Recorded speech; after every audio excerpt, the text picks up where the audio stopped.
భూమికి ప్రతి 26 సెకన్లకు ఒక హార్ట్ బీట్ ఉంటుందట. మీరు విన్నది నిజమే. శాస్త్రజ్ఞులను కూడా ఆశ్చర్యాల్లో పడేస్తున్న రహస్యమిది. భూమి ప్రతి 26 సెకన్లకు ఒక తరంగాన్ని విడుదల చేస్తుందట. శాస్త్రవేత్తలు గత కొన్ని దశాబ్దాలుగా పరిశీలిస్తున్న ఈ రహస్యాన్ని ఎర్త్ హార్ట్ బీట్ అని పిలుస్తున్నారు. ఈ ప్రకంపనను మొదటిగా 1960లో భూకంప శాస్త్రవేత్తలు ఓషన్ సిస్మోగ్రాఫ్లు అనే పరికరాలతో గుర్తించారు.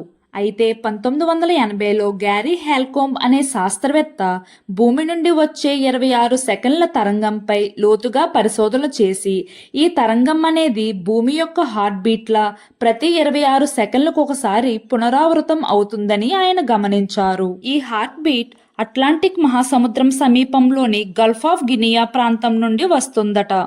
భూమి ఉపరితలంలో సముద్రపు అలలు, గాలి మరియు సముద్రపు నేల మధ్య తాకిడితో ఈ తరంగం ఉత్పత్తి అవుతుందని కొంతమంది శాస్త్రజ్ఞులు అనుకుంటే, మరి కొంతమంది దీని భూమి లోపలున్న భూగర్భ ప్రక్రియలతో సంబంధం ఉందని అంటున్నారు.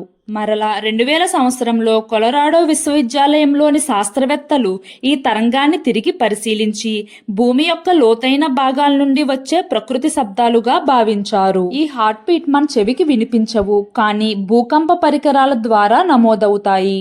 భూమి ప్రతి 26 సెకన్లకు ఇలా స్పందించడం ఇది నిజంగా మానవ మనస్సును ఆశ్చర్యానికి గురి చేస్తుంది.